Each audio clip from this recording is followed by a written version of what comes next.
Firman hari ini diambil dari Kejadian pasal 36 ayat 1-8. Mari kita baca bersama.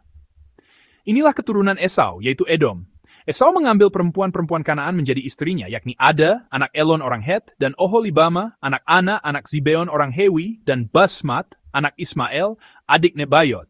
Ada melahirkan Elifas bagi Esau, dan Basmat melahirkan Rehuel, dan Oholibama melahirkan Yush, Yelam, dan Korah. Itulah anak-anak Esau yang lahir baginya di tanah Kanaan.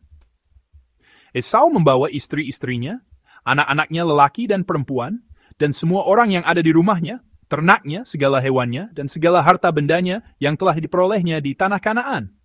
Lalu pergilah ia ke negeri lain, dan ia meninggalkan Yakub, adiknya itu. Sebab harta milik mereka terlalu banyak, sehingga mereka tidak dapat tinggal bersama-sama, dan negeri penumpangan mereka tidak dapat memuat mereka, karena banyaknya ternak mereka itu. Maka menetaplah Esau di pegunungan Seir. Esau itulah Edom. Amin. Saya akan menyampaikan firman Tuhan dengan judul Keturunan Esau, di mana hati Tuhan berada. Nas hari ini, yaitu seluruh pasal 36 kitab Kejadian, adalah pasal yang berkaitan dengan Esau. Ayat 1-9 berisi silsilah Esau, dan ayat 20-30 menceritakan tentang keturunan Seir, yang kemungkinan besar adalah penduduk asli yang telah tinggal di wilayah itu sebelum Esau pindah ke Seir. Kemudian, dari ayat 31-43, disebutkan nama-nama raja yang memerintah kerajaan Edom. Hari ini dan besok, kita akan merenungkan ayat 1-9. Adapun ayat 20 sampai akhir pasal ini, saya rasa tidak perlu kita renungkan secara khusus pada kebaktian minggu, jadi tidak saya sertakan dalam perenungan kita. Silakan Anda renungkan secara pribadi, dan pada hari Minggu, kita akan melanjutkan ke pasal berikutnya, yaitu pasal 37. Kiranya, kita semua dapat menerima kasih karunia Tuhan dengan memahami hal ini. Kita mungkin bertanya-tanya, mengapa Alkitab bersusah payah mencatat kisah keturunan Esau dan kerajaan Edom yang berada di luar perjanjian, yang telah keluar dari perjanjian, atau bahkan terkadang menjadi musuh bagi bangsa Israel, umat perjanjiannya? Banyak orang berpikir bahwa perhatian Tuhan hanya tertuju pada anak-anak iman yang percaya kepadanya. Namun, meskipun ini adalah pemikiran yang sangat umum, ini juga merupakan pemikiran yang sangat keliru. Perhatian Tuhan tidak hanya tertuju pada anak-anak iman. Perhatian Tuhan tertuju pada semua jiwa dan seluruh ciptaan.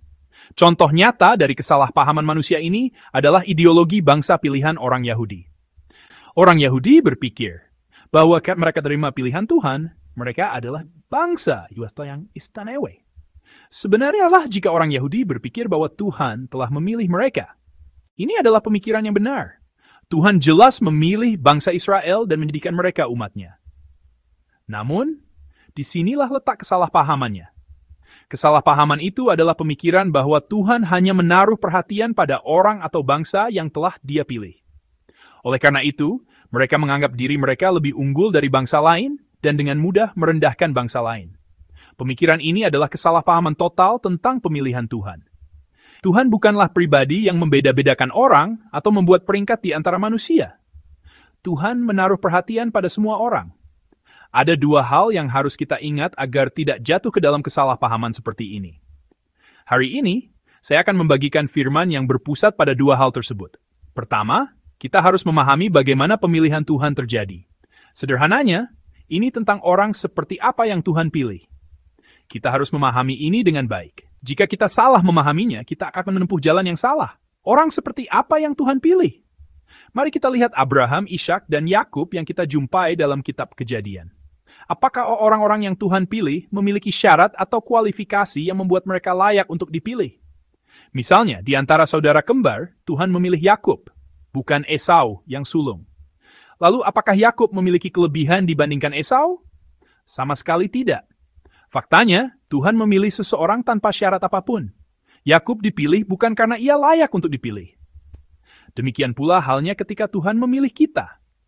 Tuhan memilih kita bukan karena kita memiliki syarat atau kelayakan untuk dipilih. Kita tidak boleh salah paham tentang hal ini. Jika kita salah paham, kita akan salah dalam memahami hakikat kasih karunia Tuhan. Calvin menyebut ini sebagai pemilihan tanpa syarat. Saat menulis, Calvin menggunakan istilah Latin yang berarti pemilihan yang tidak didasarkan pada jasa, dan juga istilah yang berarti pemilihan cuma-cuma, yaitu pemilihan yang sepenuhnya karena kasih karunia. Rasul Paulus menyebutnya sebagai karunia kasih karunia. Dalam surat-suratnya, ia dengan jelas menyatakan bahwa karunia berbeda dengan upah yang diberikan, karena seseorang layak menerimanya. Karunia adalah sesuatu yang diterima semata-mata atas kehendak baik sang pemberi.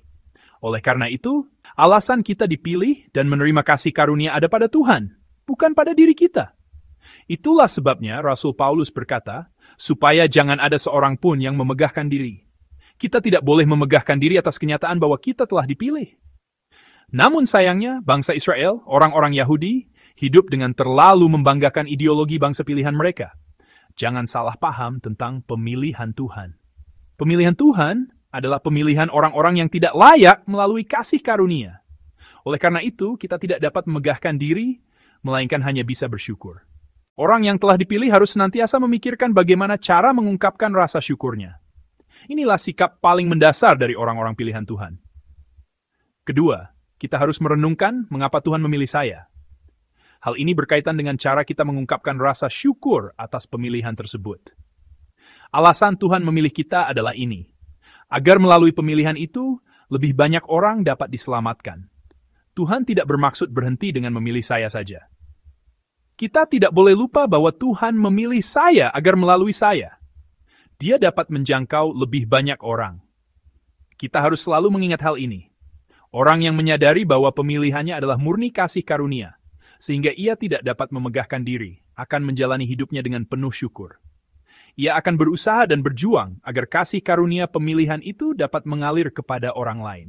Orang yang telah mengalami kasih karunia secara alami akan menjalani kehidupan yang memberitakan kasih karunia itu. Yakub telah menerima pemilihan. Lalu kehidupan seperti apa yang seharusnya Yakub jalani? Ia harus menjalani kehidupan yang membuat kasih karunia pemilihan itu mengalir kepada Esau. Tuhan tidak membeda-bedakan melalui pemilihan, melainkan memilih satu orang agar kasih karunia itu dapat mengalir kepada yang lain.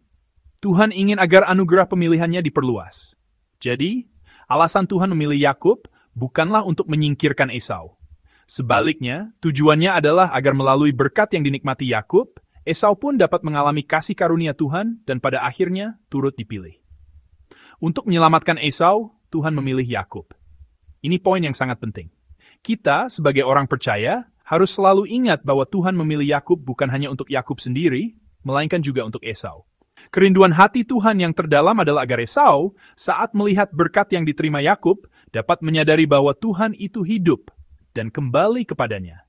Itulah sebabnya Alkitab tidak hanya mencatat silsilah Yakub secara rinci, tetapi juga silsilah Esau. Bahkan silsilah Ismail pun ikut dicatat. Hati Tuhan yang tidak ingin seorang pun binasa, hati Tuhan yang rindu agar semua orang diselamatkan, terkandung sepenuhnya di dalam silsilah Esau ini. Namun hal ini tidak mudah. Kenyataannya, hal seperti ini hampir tidak pernah terjadi. Misi ini baru dimulai secara sungguh-sungguh ribuan tahun kemudian, melalui penginjilan gereja mula-mula yang tercatat dalam Kisah Para Rasul. Hal sebaliknya juga berlaku. Mereka yang berada di luar pilihan seringkali tidak mudah mengubah hati mereka. Alih-alih rindu untuk masuk ke dalam lingkaran anugerah, mereka justru lebih memilih untuk tetap berada di luarnya, di dalam kegelapan. Nah, hari ini Esau pergi ke Seir. Dalam tingkit Esau ini, kita dapat melihat natur dosa menjauh dari Tuhan dan anugerahnya. Mari kita baca bersama ayat 6. Esau membawa istri-istrinya, anak-anaknya lelaki dan perempuan, dan semua orang yang ada di rumahnya, ternaknya, segala hewannya, dan segala harta bendanya yang telah diperolehnya di tanah Kanaan. Lalu pergilah ia ke negeri lain, dan ia meninggalkan Yakub, adiknya itu. Amin. Esau melihat bahwa Tuhan telah memilih Yakub. Ia juga melihat betapa besarnya Tuhan memberkati Yakub. Lalu, bagaimana seharusnya Esau bertindak? Seharusnya ia datang lebih dekat kepada Tuhan. Ia seharusnya berusaha untuk tetap tinggal di dalam persekutuan dengan Tuhan. Namun, Esau tidak melakukannya.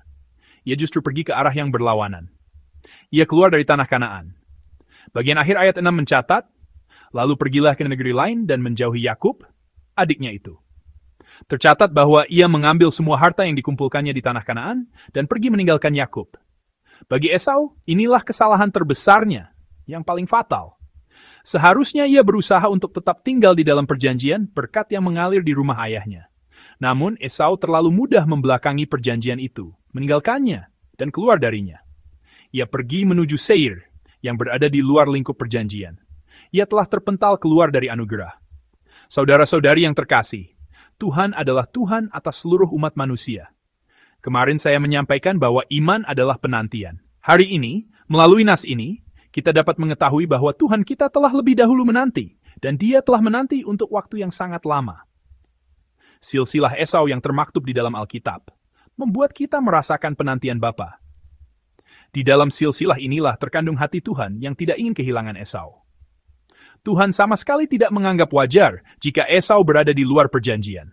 Tuhan sama sekali tidak bersukacita karena Esau terasing dari perjanjian dan berkat-Nya. Dengan cara apapun, Tuhan menanti dan terus menanti agar Esau dapat kembali ke dalam perjanjian itu, agar ia dapat masuk ke dalam berkat-Nya.